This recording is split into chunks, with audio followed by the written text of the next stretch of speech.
Oh, it's another opportunity for me to be here once again in this evening time.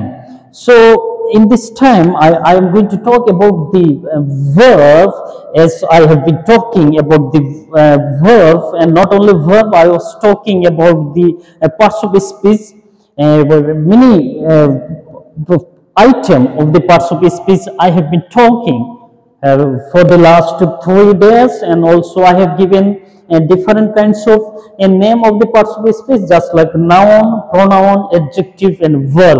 So continually I am talking about the verb, and I have given how many kinds of verb are there and what are they. Last time I was talking about the principal verb. So in this time I would like to talk about the auxiliary verb and how many kinds of auxiliary verb are there, what are they.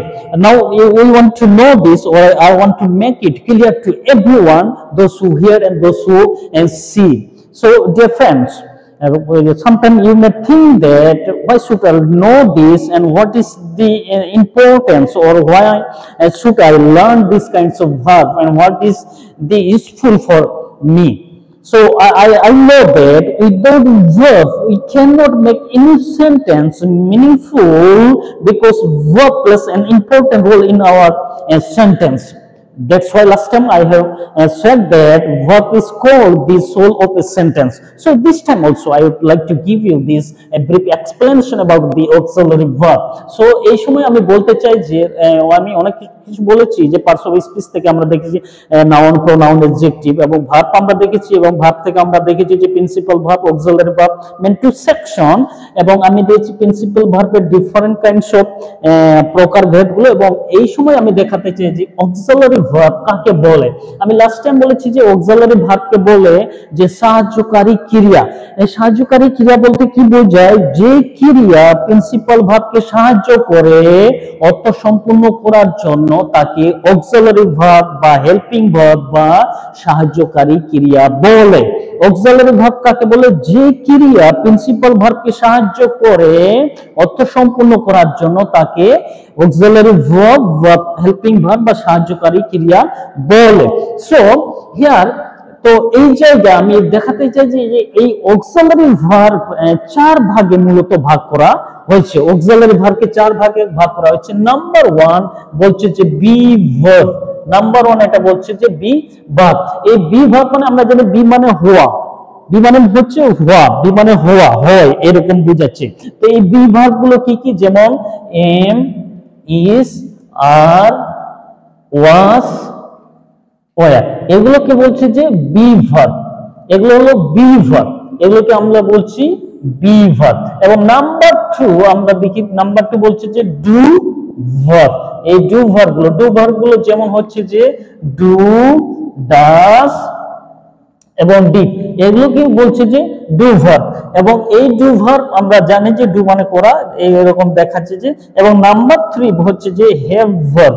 এই have ভার্বকে কি বলা হচ্ছে? Have verb গুলো কি কি? Have verb যেমন have, has এবং had, এগুলো কি বলছে? Have verb. এগুলো সাধারণত আমরা দেখি। এবং নাম্বার 4 আমরা দেখতে পাচ্ছি যে modal auxiliary verb. Modal auxiliary verb গুলো কি কি সেটা আমরা দেখি। যে মডাল অক্সিলারি ভার্ব গুলো হচ্ছে যেমন হচ্ছে can, could, may, might, shall, will, should, would, এবং সেল, উইল, শুড, উড এবং মাস্ট, এগুলোকে বলছে যে মডাল অক্সিলারি ভার্ব। এটা হলো মূলত এই অক্সিলারি ভার্বকে 4 ভাগে ভাগ করা হয়েছে, যেটা হলো be verb, am, is, are, was, were, যেমন হলো do verb, do, does, did, যেমন হলো have verb, have, has, had. এবং মডাল অক্সিলারি ভার্ব যেটা হলো can, could, may, might, shall, will, should, would, must. এর বাইরেও যেগুলো রয়েছে সেটা আমরা দেখতে পাই যে এর বাইরে যেগুলো রয়েছে এর বাইরেও কিন্তু রয়েছে, যেমন সেমি মডাল অক্সিলারি ভার্ব আমরা দেখতে পাই। তাহলে সেমি মডাল অক্সিলারি ভার্বগুলো কি কি একটু মুছে দিচ্ছি, একটু দেখে নিন যে সেমি অক্সিলারি ভার্বগুলো আবার কি কি। তাহলে সেমি অক্সিলারি ভার্বগুলো হচ্ছে, যেমন সেমি অক্সিলারি ভার্ব আমরা জানি, সেমি অক্সিলারি ভার্ব হচ্ছে আমরা দেখতে পাই যে সেমি মডাল অক্সিলারি ভার্বগুলো রয়েছে, যেমন আমরা দেখি হ্যাভ টু, হ্যাজ টু রয়েছে, তারপরে হ্যাড টু রয়েছে, তারপরে আমরা দেখি যে রয়েছে ইউজ টু রয়েছে এবং আউট টু রয়েছে। এগুলো হলো সেমি মডাল অক্সিলারি ভার্ব, এগুলো রয়েছে। আরো রয়েছে যেমন হলো নিড টু রয়েছে, এগুলো হলো সেমি মডাল অক্সিলারি ভার্ব। এগুলো অনেকটা কিসের মতো, মডাল অক্সিলারি ভার্বের মতো কাজ করে। কিভাবে মডাল অক্সিলারি, যেমন can, could, may, might, should, would, must এর পরে, এগুলোর পরে কি হচ্ছে যে ভার্বের আর পরিবর্তন হচ্ছে না, যার জন্য এগুলোকে আমরা ধরতে পারতেছি যে এটা হলো সেমি মডাল অক্সিলারি ভার্ব। তো এই ভার্বগুলো আমাদের জানার অনেক প্রয়োজন রয়েছে। আমরা জানি যে প্রশ্নতে কি হয়, অনেক সময় বি লেখা থাকে, শুধু এখানে বি লেখা থাকে, তার মানে এখানে রয়েছে এই পাঁচটি জিনিস। আবার অনেক সময় ডু লেখা থাকে, তাহলে এই ডুতে রয়েছে এই তিনটি জিনিস। অনেক সময় শুধু হ্যাভ দিয়ে রাখছে, এখানে আমরা বুঝতে পারি এটা হলো হ্যাভ, হ্যাজ, হ্যাড রয়েছে। এবং অনেক সময় মডাল অক্সিলারি ভার্ব দিয়ে সেন্টেন্স গঠন করতে বলে, এবং it has a different meanings and characteristic, যেটা বলছে যে এটা বিভিন্ন ধরনের অর্থ প্রকাশ করে। সো আমাদের এটা জানার প্রয়োজন রয়েছে, যে এগুলো যদি না জানতে পারি, and also there are so many things to know about it, because এটা যদি জানি আমরা টেন্সকে অনেক সহজে আমরা কিন্তু বুঝতে পারবো। এটা যদি আমরা দেখি, এটা হলো প্রেজেন্ট টেন্স, এটা হলো পাস্ট টেন্স, এগুলো আমরা সহজে কিন্তু বুঝতে পারবো। এই জন্য আমাদের জানার প্রয়োজন রয়েছে। তো এগুলো জানলে পরে আমাদের অনেক সুবিধা হবে।